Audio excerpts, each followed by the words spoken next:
आज एक बहुत पहुंचे हुए महापुरुष संतराम बीए जी की 138वीं जयंती है।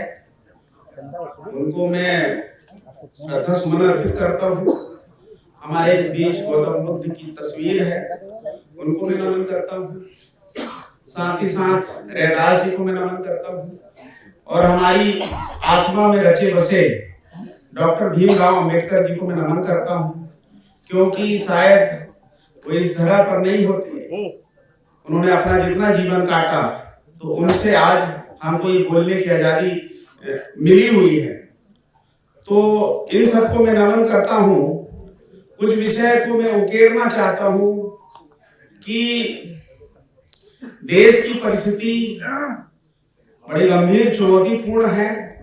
जैसा कि टॉपिक रखा गया है, जो संविधान, संवैधानिक संस्थाओं और बहुजनों के महापुरुषों पर आधारित है। तो चूंकि मैं विधि का अध्यापक हूँ, संविधान की स्थिति से मैं बहुत अच्छे से अवगत हूँ और देश के वातावरण में फैला जो दूषितपना है उससे भी मैं बहुत अच्छे से परिचित हूँ। तो मैं कुछ ऐसे प्रश्न उकेर के जाऊंगा कि हमारे आदरणीय लक्ष्मण जी इस पर जो है कुछ प्रकाश डालेंगे। उनको जो कहना वो कहें, परंतु मैं चाहता हूं कि कुछ ऐसे प्रश्न हैं उस पर प्रकाश डालेंगे, परंतु चूंकि मुझे भी कुछ विषय पर प्रकाश डालना है। तो संतराम बीए 1887 में उनका जन्म हुआ था। लाहौर अधिवेशन उन्होंने ही करवाया था, जहां पर अंबेडकर साहब अपना भाषण देने के लिए जा रहे थे, किसी कारण से उन्होंने नहीं दिया। और जो संतराम बीए हैं वो जाति पाति तोड़ो मंडल के अध्यक्ष रहे हैं। उन्हीं की प्रेरणा से डॉक्टर भीमराव अंबेडकर ने जो है जाति प्रथा का विनाश नामक जो पुस्तक है, एनिहिलेशन ऑफ कास्ट, उन्होंने लिखा। आज सबसे महत्वपूर्ण यदि कोई पुस्तक है उनकी, तो उसमें से ये जाति समाप्ति से संबंधित है पुस्तक। परंतु चूंकि ना तो हम लोग संतराम बीए के पद चिन्हों पर चल पाए, ना तो हम डॉक्टर अंबेडकर के सही पद चिन्हों पर चल पाए। चूंकि हमको संविधान से बंधा हुआ हम अपने आप को महसूस करते हैं, परंतु कुछ ऐसे प्रश्न हैं जो उत्पन्न होते हैं। कहने के लिए हम सामाजिक जीवन जी रहे हैं, कहने के लिए हम सामाजिक जीवन जी रहे हैं, परंतु राजनीतिक जीवन और सामाजिक जीवन एक दूसरे से जुड़ा हुआ विषय है, दोनों अलग अलग नहीं है। तो कुछ सामाजिक प्रश्नों के साथ साथ कुछ राजनीतिक प्रश्न भी उभर कर निकल कर आते हैं और उन प्रश्नों पर जो है जवाब हम लोगों को चाहिए, चाहे वो शासन दे, प्रशासन दे, कोई बुद्धिजीवी दे, गैर बुद्धिजीवी दे, उन प्रश्नों के जवाब हमको मिलने चाहिए। हमारे बीच आदरणीय doctor Lakshman Yadav ji PS core के मार्फत में इस मंच तक पहुंचा हूं। हमारे बीच doctor Chhedilal Nirala ji PS core प्रमुख, आदरणीय सुनील जी, एडवोकेट प्रेमनाथ शर्मा जी, एडवोकेट गुरविंदर सिंह जी, लालचंद प्रसाद जी, पत्रकार शिवदास जी, फादर आनंद जी, छेदीलाल मास्टर साहब, एडवोकेट सुरेंद्र जी, अनुश्रमिक जी, एडवोकेट अशोक कुमार जी और मनोज काका जो सपा के प्रवक्ता हैं। मैं सबके सामने ये कहना चाहता हूं कि जो प्रश्न उभर कर आते हैं, आप ये बताइए कि इस समय महाकुंभ चल रहा है, आप लोगों में से कितने लोग हैं जिन्होंने महाकुंभ का स्नान कर लिया है? कोई है? ये बताइए जो महाकुंभ में जाने वाले लोग हैं वो कौन लोग हैं? कहते हैं लोगों के प्रत्यक्षदर्शियों के अनुसार 3000 से 5000 लोग वहां पर दब के मर गए और एक इशारा मिला है कि 1 लाख मर गए। तो इसके प्रति उत्तरदायित्व किसका बनता है? क्या किसी व्यक्ति को जीवन का अधिकार नहीं है, राइट टू लाइफ नहीं है? क्या उसको स्वतंत्रता का अधिकार नहीं है? क्या उसको समानता का अधिकार नहीं है? क्या उसकी डिग्निटी नहीं है? बुलडोजर से लाशों को उठा के फेंक दिया गया। इस पर प्रश्न बनता है कि इसका जवाब कौन देगा? क्या शासन प्रशासन देगा? कि हमारे टाइप के बुद्धिजीवी लोग देंगे, ये प्रश्न बनता है। दूसरा प्रश्न मैं ये उकेरता हूं, अभी बीच में काशी हिंदू विश्वविद्यालय का एक पर्टिकुलर संगठन है, वो मनुस्मृति के विरोध में बात कर रहा था। एक समय हमारे संविधानविद डॉक्टर भीमराव अंबेडकर ने मनुस्मृति का अध्ययन किया था। ये मनुस्मृति लोगों का कहना है, लोगों को पढ़ने वालों का कहना है, मैंने भी थोड़ा बहुत पढ़ा है। मनुस्मृति को आप पढ़ लीजिए, सब लोग पढ़िए मनुस्मृति को। एक पुस्तक आपके घर जरूर होना चाहिए, वो मनुस्मृति है, ताकि आपको एहसास हो सके कि हमको संविधान क्यों मानना है।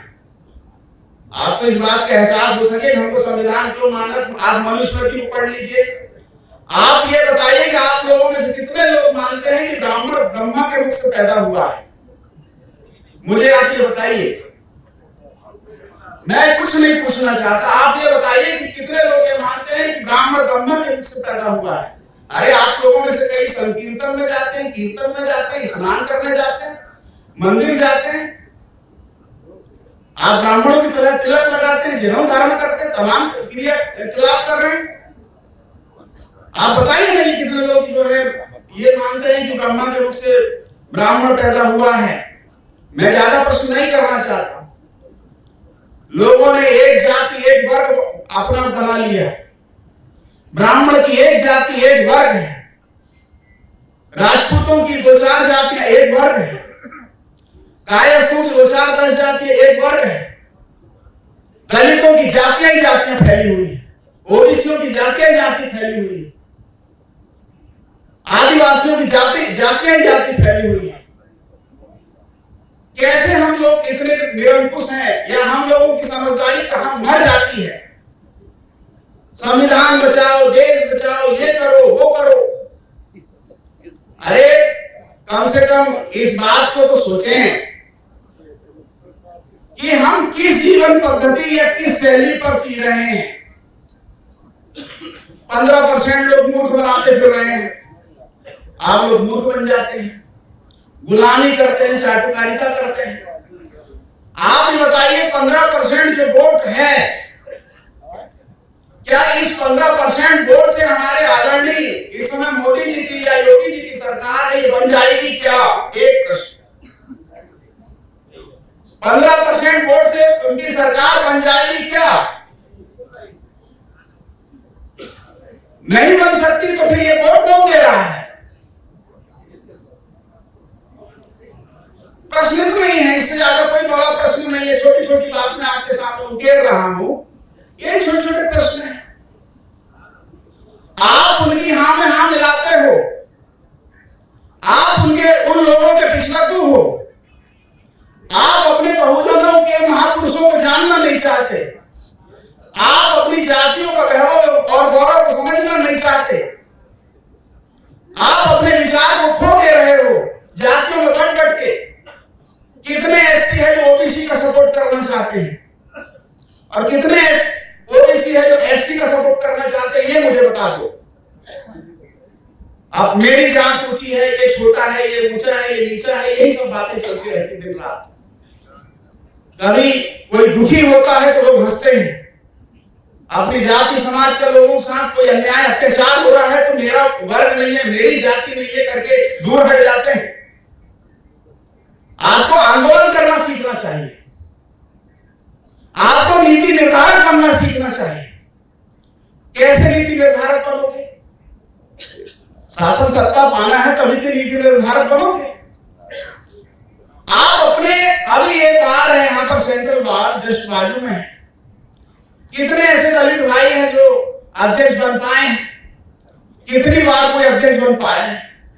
कितने लोग हैं कि कोई दलित भाई खड़ा हो जाए, हमारे सर खड़े होते हैं, नाम में थोड़ा भूल गए यहीं पर जो है, कितने लोग, अशोक जी, कितने लोग उनको वोट देते हो? बताएं मुझे। कोई वोट नहीं देता। कैसे होगा? आप अपने लोगों को कब समझोगे? कब आप संयुक्त रूप से एक होगे? कब आडंबर युक्त जो व्यवस्था है देश दुनिया में चल रही उससे कैसे दूर होगे?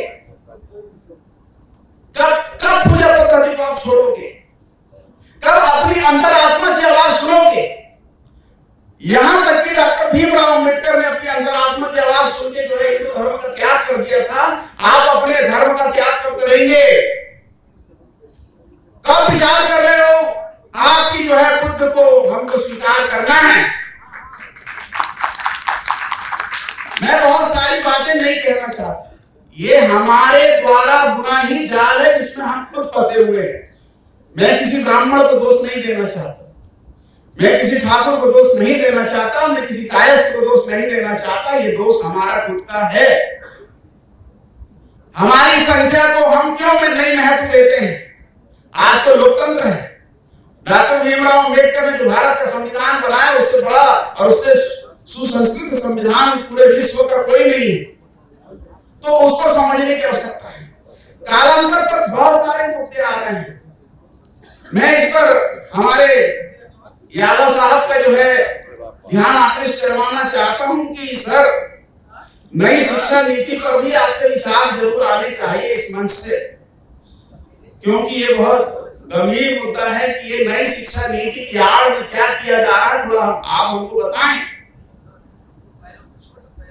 एक नॉट फाउंड सुटेबल का मुद्दा आपने सुना होगा। आजकल यूनिवर्सिटियों में बहुत बोलबाला इसका चल रहा है। बताइए, कोई ओबीसी का बच्चा है, कोई एससी का बच्चा है, कोई आदिवासी का बच्चा है, वो नॉट फाउंड सुटेबल। ये ब्रह्मा के मुख से पैदा होने वाले लोगों को इतना ज्ञान कहां से प्राप्त हो गया है कि पैदा होते से ही पूजनीय हो जाते हैं? और हमारे जैसे जो विद्वान लोग हैं एसटी एससी ओबीसी के, वो पूजनीय नहीं होते। कभी आपको कह दिया जाए कि सिंगल पोस्ट है, सिंगल एलिजिबल है, इसलिए आपका सिलेक्शन नहीं होगा, आपको इंटरव्यू में नहीं बुलाया जाएगा। कभी आपको कहा जाएगा कि आप एसटी एससी ओबीसी से हैं, नॉट फाउंड सुटेबल, आप सुटेबल नहीं पाए गए। अरे बताइए, जब आप लोगों के बच्चे बुद्धिजीवी नहीं बन पाएंगे तो कौन, कैसे हमारा प्रतिनिधित्व कोई करेगा? इस विषय पर प्रकाश डालने की आवश्यकता है। रोजगार के अवसर की बात हम लोग करते हैं। एसटी एससी ओबीसी को हम रिजर्वेशन के दायरे में देखते हैं। आजकल एक नया सिगुफा कुछ दिनों से चल रहा, विगत वर्षों से चल रहा है, ईडब्ल्यूएस। इस ईडब्ल्यूएस में आर्थिक लोगों को आरक्षण की बात कही गई, तो आर्थिक पिछड़े लोग तो एसटी एससी ओबीसी के भी हैं। तो क्या इन लोगों को आरक्षण नहीं मिलना चाहिए? उस दायरे में भी मिलना चाहिए, मगर नहीं, उसमें केवल सामान्य वर्ग को आरक्षण दिया जा रहा है। ये एक धोखा किया जा रहा है। और आप कितने लोग हैं जिन्होंने ईडब्ल्यूएस के विरोध में कभी कहीं रास्ते पर आंदोलन किया? मुझे बताएं आप लोगों में से कौन है जिसने ईडब्ल्यूएस के ऊपर आरक्षण के पर जो है आंदोलन किया है? एक दो से काम नहीं चलेगा। हम अपने आप को जो है आदिवासी, एसटी और एसटी के रूप में बांट लेते हैं, ओबीसी के रूप में बांट लेते हैं। जब विषय को और बात को नहीं समझते हैं तो वहीं जो ब्राह्मण, ठाकुर और कायस्थ वर्ग के लोग हैं वो इस देश में राज कर रहे हैं, मलाई खा रहे हैं। अभी एक भाई साहब यहाँ पर बैठ के जो है संविधान की धाराएं गिनाने लगे थे।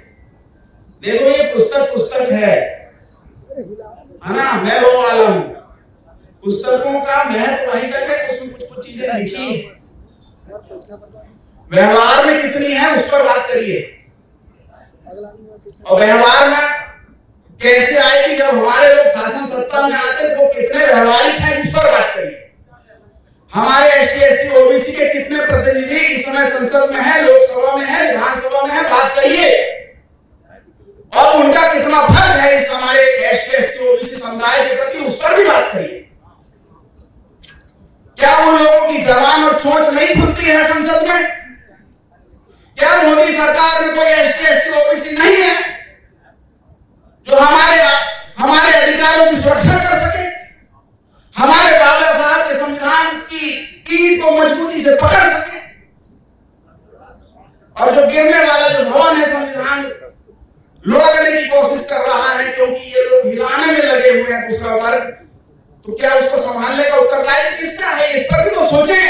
संसद में बैठे वो लोगों का उत्तरदायित्व। न्यायपालिका पर मैं चर्चा करना चाहता हूं। कॉलेजियम सिस्टम एक बहुत बड़ा भ्रष्टाचार का अड्डा रहा है। इस देश में न्यायपालिका में कुछ पर्टिकुलर वर्गों का प्रभुत्व रहा है पहले से। आप देखिए जाके उच्चतम न्यायालय में कितने हमारे वर्ग के लोग बैठे हैं, उस पर आप कौन विचार करेगा। यहाँ तो बहुत सारे सम्मानीय अधिवक्तागण हैं, आप लोगों से क्या छुपाना, आप तो रग रग से बात करते हैं, आप तो विद्वान है, बुद्धिजीवी हैं। न्यायाधीश को भी पाठ आप ही लोग पढ़ाते तब उसका जजमेंट आता है। तो क्या कॉलेजियम पर बात नहीं होनी चाहिए क्या? जो जिस वर्ग से आता है उस वर्ग के प्रति न्याय करने लगता है, दूसरे वर्ग को धोखा देता है, क्या ये बात किसी से छुपी हुई है क्या?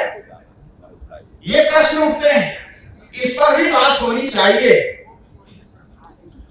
कुछ दिन पहले एससी वर्गों को प्रिविलेज में डाला जा रहा था जैसे ओबीसी को डालते हैं। कितने लोग हैं जिन्होंने आंदोलन किया? जरा हाथ खड़ा करें।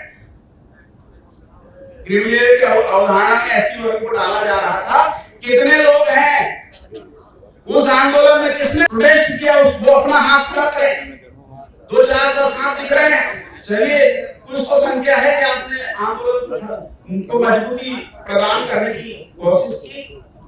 मैं ये कहना चाहता हूं कि षड्यंत्र चल रहा है देश में। हिंदू राष्ट्र की कल्पना हो रही है। हम नहीं कहते कि आप हिंदू राष्ट्र मत बनाइए, बना लीजिए अपना हिंदू राष्ट्र, मगर हमारे जो हक और हकूक है, 85% के हक और हकूक है, उनके अधिकारों को आपको प्रदान करना होगा।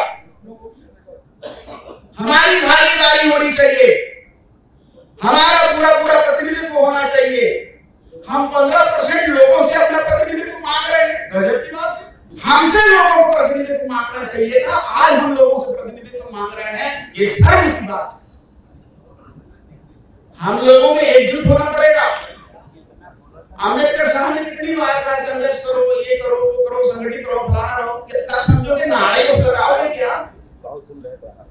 तब तक नारा लगाओगे भाई, समझोगे भी बात को। नारा लगा के आप लोग जो है परेशान है, समझते हैं नहीं। अभी महाकुंभ में जाके सब लोग गंगा नहा लिए हो, गजब बात करते हो, हमको मूर्ख बनाते हो। एक विषय और है, इसमें हमारे यादव जी का जवाब मुझे चाहिए। ईवीएम पर इस समय किसकी क्या सोच बनती है? हमारा प्रतिनिधित्व क्यों घट रहा है? ईवीएम मशीन में क्या छेड़खानी हो रही है? हम लोग वोट डालते हैं बसपा को और वोट चल जाता भाजपा को।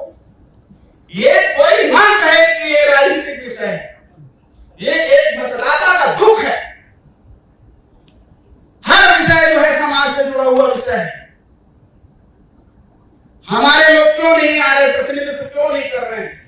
आज क्या कमी पड़ गई है कि आज बहन जी की सरकार नहीं है? भाई बहन क्यों नहीं होना चाहिए उनकी सरकार? क्यों नहीं अखिलेश यादव की सरकार होनी चाहिए? इस विषय पर भी प्रश्न चिन्ह होना चाहिए कि ईवीएम पर कब बहस करेगी कांग्रेस, कब बहस करेगी अन्य पार्टियां? ये एक मतदाता का प्रश्न है, ये आप लोगों का प्रश्न है, ये लोकतंत्र का प्रश्न है। कब न्यायपालिका इस पर विचार करेगी? सामाजिक, आर्थिक, राजनीतिक न्याय हम लोगों को मिला हुआ है। संविधान की पुस्तकों में बहुत कुछ लिखा हुआ है, मगर मैं सभी हमारे गणमान्य अधिवक्ताओं से, माताओं बहनों से, हमारे आयोजक मंडल से ये कहना चाहता हूं, चरमरा रही है पूरी व्यवस्था। चूंकि मैं सामान्य वक्ता हूं, हमारे विशेष अधिवक्ता मौजूद हैं यहाँ पर, अपनी बात यहाँ पर रखेंगे, मुझे लिमिटेशन में कहना चाहिए, इसलिए सभी लोगों ने मुझे ध्यान से सुना, उसके लिए बहुत बहुत धन्यवाद।